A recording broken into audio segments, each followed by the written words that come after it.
assainir le cadre d'apprentissage des élèves à l'effet de limiter la propagation du Covid-19 en milieu scolaire à partir du 1er juin. Tel est l'objectif du projet École primaire propre pour une Covid-0 initié par deux jeunes associations, les Éco-citoyens et AGEPAD. Dans ce cadre, elles ont mené les activités de propreté à l'école primaire Borax de Yaoundé le vendredi 29 mai 2020. Ces activités ont regroupé au total 13 volontaires. Les éco-citoyens, dans le cadre de leur programme Covid-19, ont mis en œuvre plusieurs projets sur la pandémie du Covid-19. L'objectif de tous ces projets est d'accompagner le gouvernement camerounais dans la lutte contre la maladie à coronavirus. Les éco-citoyens ont sensibilisé plus de 5000 Camerounais sur les gestes barrières, sur les symptômes de la Covid-19, sur le port de masque, sur l'entretien d'un masque, sur la désinfection d'un transport en commun et bien d'autres. Entre autres, les projets suivants menés. 1. Le projet Tous contre la Covid-19 au Cameroun. 2. Le projet de sensibilisation en langue locale sur les mesures barrières et les symptômes de la Covid-19. 3. Le projet de sensibilisation sur le port et l'entretien des masques. 4.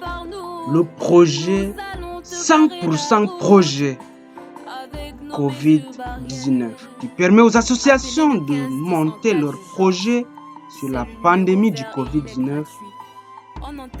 Le projet de distribution des équipements de protection individuelle aux taximans de Yaoundé, tels le masque, le gant et bien d'autres. 7. Le projet de lutte contre la propagation du Covid-19 par le transport en commun et bien évidemment le projet École primaire propre pour une Covid-0. Organisation à but non lucratif, AGEPAD, œuvre dans la promotion de l'agriculture durable et du développement social. Les domaines prioritaires de cette association sont les suivants. Stimuler le développement des chaînes de valeur agricoles, initier les stratégies de développement social et de l'agriculture moderne afin de réduire l'extrême pauvreté. Valoriser les outils géomatiques dans la mise sur pied d'une agriculture durable. Sensibiliser, vulgariser les pratiques culturelles protectrices de l'environnement. Former les jeunes dans le développement du système de compostage et l'usage des engrais biologiques. Former également les jeunes filles sur le comportement alimentaire, la bioconsommation, la biosanté ainsi que sur l'achat durable. Former les agriculteurs sur la promotion de l'agriculture durable. Pour ce qui est des éco-citoyens, c'est le 4e projet qu'on mène depuis le début de la pandémie au Cameroun. Notamment, on a eu un grand projet d'envergure de sensibilisation. On a distribué les masques, on a distribué des gels hydroalcooliques, on a sensibilisé les populations de Yaoundé. Voilà, entre autres projets que nous avons menés depuis le début de la crise. Et ce projet, on le mène en partenariat avec les AGEPAD, parce que AGEPAD s'inscrit dans la même logique que nous, c'est-à-dire la protection de l'environnement, la promotion de l'agriculture durable. Bien, vous êtes volontaire dans le cadre de ce projet. Alors dites-nous, pourquoi avez-vous décidé de participer en tant que volontaire dans ce projet? Alors d'abord, le chef de l'État, le président Paul Biya, lors de son adresse à la nation, le 10 février 2020, disait « Ne demandez pas ce que le Cameroun a fait pour vous, qu'avez-vous fait pour le Cameroun ?» Alors il en va d'un souci de responsabilité commune.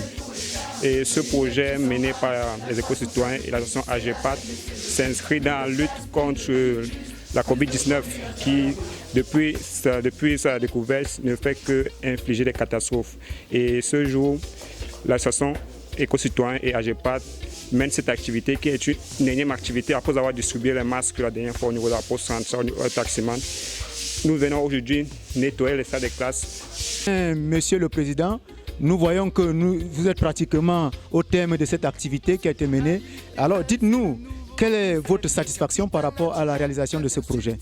Parlant de satisfaction, Dans la mesure où on voit déjà que les salles sont propres, nous sommes vraiment satisfaits. Parce qu'on se rend compte que vraiment, le lundi, et les élèves trouveront vraiment que les salles sont très propres et c'est un bon cadre maintenant pour pouvoir manifester leurs études. Et dans la mesure toujours dans cette lancée, nous aimerions vraiment que le pouvoir public intervienne dans une telle activité. Parce que, n'est-ce pas, on a fait tout ceci de façon volontaire. Aujourd'hui, nous avons atteint notre objectif d'aujourd'hui parce que nous voyons que toutes les salles sont propres. Il faut dire que vous êtes très satisfait de cette activité et puis le volontariat, ça vous arrange vraiment? Oui, ça nous arrange vraiment. Qu'est-ce que vous pouvez dire, quel est le message que vous pouvez passer à d'autres personnes qui peuvent également intégrer des projets d'association en tant que volontaires? Intégrer, pour dire vrai, ça nous fait du bien d'aider les autres, d'aider nos jeunes cadets. Nous voulons leur montrer que demain, eux, on va leur passer la place à eux maintenant de faire le travail aux autres. Très bien.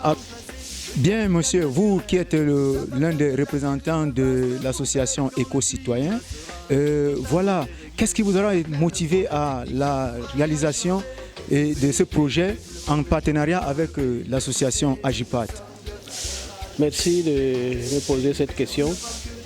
Et vous êtes sans ignorer que le Cameroun, comme tous les autres pays du monde, traverse un moment inédit de l'histoire du monde, à savoir la pandémie du Covid-19. Et du coup, les différentes forces vives, les associations et autres se mobilisent, chacun à sa manière, pour apporter sa contribution afin de juguler la propagation de cette pandémie. Alors, les éco-citoyens de concert avec Agipat se sont dit que pourquoi pas nous aussi, nous devons entrer dans la danse afin d'apporter notre part de contribution. Bien, ok. Vous êtes également volontaire dans ce projet qui vient d'être réalisé, le projet École primaire propre pour une Covid-0. Alors, vous venez de réaliser cette activité. Quelles sont vos impressions? Quel est votre niveau de satisfaction par rapport à ce travail? Bon, je suis très satisfaite pour cette activité que nous avons eu à mener aujourd'hui pour une école primaire propre pour une Covid-0.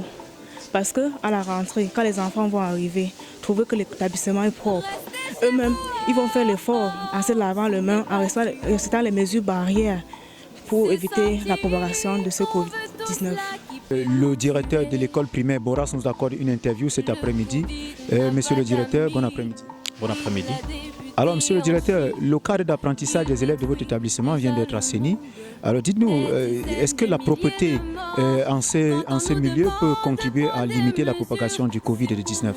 Oui, bien évidemment, dans ces moments difficiles, c'est plus qu'une nécessité. Et je pense qu'effectivement, les enfants, comme ils vont reprendre lundi, de toute façon, les classes d'examen, donc et on peut affirmer qu'effectivement qu'un milieu propre puisse repousser effectivement le Covid-19 parce que vous vous rendez compte que si des enfants se trouvent dans un milieu malsain, malpropre, pas bien, il est évident que ce virus va trouver une voie nécessaire ou bien une voie efficace pour facilement se propager. Et puis c'est très dangereux, pas seulement pour les enfants mais aussi pour les parents. Donc de toute façon c'est quelque chose d'assez correct. C'est vrai, c'est évident.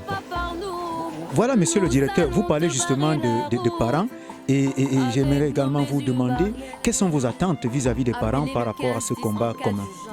Voilà, de toute façon, ça fait 2 mois que nous essayons de sensibiliser les parents. Bref, les parents dont les enfants vont revenir lundi. Nous essayons de les sensibiliser, qu'ils commencent effectivement cette éducation contre le Covid-19 à la maison. Et donc, dans les forats effectivement, que nous avons créés en ligne, nous avons exhorté les parents à pouvoir trouver du nécessaire à leurs enfants qui vont revenir lundi. Donc, les enfants vont pouvoir venir ici chacun avec son masque et son gel hydroalcoolique. Bien évidemment, nous avons déjà acheté des bassines avec robinet pour pouvoir laver les mains parce que vous savez que il ne s'agit pas seulement d'avoir un gel hydroalcoolique ou bien un masque. Il faut aussi avoir cette habitude à pouvoir laver les mains. À tout moment, il faut laver les mains. Bien, les enfants seront sécurisés, mais aussi il y a des parents qui vont entrer ou bien des étrangers qui vont pouvoir entrer au sein de l'école à partir de lundi. Alors, imaginez cette école qui va recommencer une rentrée et qui vous dit ok, les enfants ont un gel, ils ont les masques, mais qui n'a pas pris des mesures pour pouvoir rendre l'école propre, ou bien qui n'a pas mis à son entrée des signaux qui permettent de conclure que non, l'école est décidément engagée, comme toutes les autres écoles, dans la lutte contre le Covid-19.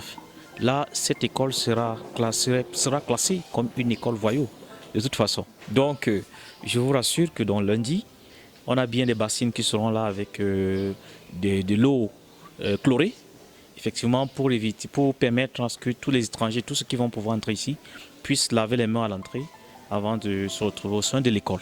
Donc, voilà, vous parlez justement d'un certain nombre de mesures et il faut dire que le gouvernement a prescrit un certain nombre de mesures que vous deviez respecter et faire respecter d'ailleurs, entre autres la distanciation physique dans les salles de classe et autres. Mais voilà alors, ces enfants-là qui sont appelés également à se mouvoir lors de peut-être la récréation, la pause et autres, que pensez-vous faire? Je ne sais pas quel est le conseil que vous allez donner à ces enfants afin de protéger par rapport aux rapports entre les enfants. Alors dites-nous, qu'est-ce que vous avez prévu à ce niveau?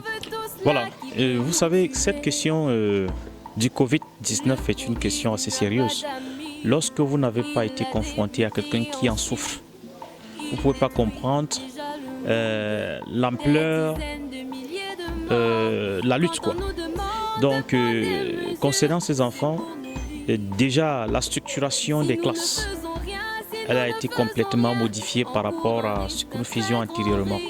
Donc, les enfants seront assis de manière alternative, quoi. C'est-à-dire que vous avez un enfant ici, un autre là-bas, un peu À bonne distance. good, à 1 mètre. Puis effectivement, les bancs seront séparés, donc les bancs seront séparés pratiquement 30 à 40 cm. Effectivement. Donc voilà un peu comment nous allons procéder. Bon, maintenant, est-ce que ça suffit? Non, ça ne suffit pas. Il y a toujours une morale chaque matin qui est importante pour pouvoir mettre dans la tête des enfants. Parce que de toute façon, vous n'allez pas empêcher les enfants de jouer entre eux. Mais aussi, avant d'aller jouer, il faut prendre toutes les précautions possibles. Alors, imaginez-vous que les enfants entrent le matin, ils se lavent complètement les mains. Bien, ils sont propres, on est sûr que, ok, d'accord, ils sont désinfectés, chacun est bien. Maintenant, lors de la récréation, il faut également que le même processus soit repris. Et là, on est sûr que même s'ils jouent entre eux, c'est que vous n'allez pas empêcher les jeux. Même s'ils jouent entre eux, on est au moins sûr à 80% qu'effectivement, il y a le risque est réduit, le risque est maîtrisé au moins. Donc à 80%, le risque est maîtrisé. Même quand ils partent à la maison, il faut qu'ils lavent les mains. Donc, le lavage des mains doit être une habitude quotidienne. Tous les 40 minutes, il faut laver les mains. Laver les mains, laver les mains, tous les 40 minutes. Donc maintenant, il est question en tant que directeur d'amener les enseignants à obéir donc, à cette attitude-là. Donc à respecter cette attitude. Que pendant les enseignements, après peut-être 2 leçons, lave les mains, lavez les mains. 2 leçons, on lave les mains. Voilà. D'accord, monsieur le directeur, nous sommes comme ça au terme, n'est-ce pas, de cette activité. Les éco-citoyens et l'association Agipad viennent d'assainir le cadre d'apprentissage de ces enfants. Alors, que pensez-vous de cette activité? Que pouvez-vous dire à ces associations qui viennent de réaliser ce projet? Voilà, je pense que c'est une action très louable. Surtout pour une association qui a une vision, parce que je sais que vous avez une vision. Et puis une vision... la construction d'une vision commence par des petites activités comme celle-ci. Je ne peux pas encore effectivement me revendiquer le titre de expert senior, mais je suis encore junior dans le développement durable parce que ça, c'est mon dada. Alors, je suis sûr que effectivement, dans un avenir très très proche, parmi vous, il y aura sûrement des experts, des gens qui vont pouvoir concevoir des projets qui rentrent dans le cadre du développement durable et qui vont nécessiter des fonds de la part des bailleurs de fonds. Excusez-moi de la répétition. Alors ces bailleurs, pour la petite histoire, rentrent toujours dans votre carnet pour voir tout ce que vous avez eu à faire. Est-ce que vous êtes crédible? Qu'est-ce que vous avez fait? Où? Est-ce que vous êtes capable de bousculer les lignes pour pouvoir effectivement installer une autre approche de la vie, ainsi de suite. Et ça part dans des petites activités comme celle-ci, qui sont négligeables pour certaines personnes, mais très très très grandioses. Donc, comme j'étais en train de le dire, moi je vous encourage fortement et moi je suis disponible parce que mon bureau également, c'est un espace de travail pour moi, c'est comme mon petit cabinet. Je travaille beaucoup en ligne. Donc moi, je suis disponible. S'il y a des questions de réflexion qui concernent certains projets, je ne sais pas trop où, dans quel domaine, je suis disponible, complètement disponible pour donner ma touche à l'extérieur, apporter mon coup de poing et puis effectivement que les choses avancent de toute façon. On gagne. Bien, merci beaucoup, monsieur le directeur de l'école primaire Borax. D'accord. Je vous remercie et je pense que je vais pouvoir communiquer toute cette activité auprès de mes patrons et puis les différentes photos que vous avez fait, même la vidéo que vous êtes en train de faire actuellement. Je pense que j'aurai un exemplaire que je vais leur remettre. Puis plus tard, je pense que c'était un partenariat parce que l'école est partie pour être une très très grande école. Donc c'est un projet que je soutiens depuis un bon bout de temps. C'est parti pour être un très grand projet. Et puis il est normal qu'à un moment donné, ce projet-là, ou bien cette école, s'installe dans ce qu'on appelle la responsabilité sociétale de l'entreprise, parce qu'il s'agit d'abord d'une entreprise en signant des partenariats avec des associations comme les vôtres, pour pouvoir faire un certain nombre de choses. Parce que pour que nous soyons aussi crédibles, à un moment donné, auprès des parents, il faut que ces parents se rendent compte que cette école soutient des petites associations comme ça qui aident à assainir notre environnement. Par exemple, les parents vont dire, mais est-ce que cette école où je vais mettre mon enfant là a déjà soutenu une association qui permet de nettoyer, de bousculer les lignes quelque part. Et voilà un peu comment est-ce qu'on va pouvoir sanctionner certaines écoles dans l'avenir. Il ne s'agira plus pour certains parents de venir mettre seulement les enfants dans une école sans au préalable se poser certaines questions sur la responsabilité sociale même de cette école. Un peu comme on fait les consommateurs, en fait le client est un consommateur, un peu comme on fait avec d'autres entreprises plus classiques. Voilà un peu tout ce que je peux. Avec 4 minutes durables, vivons éco-citoyens.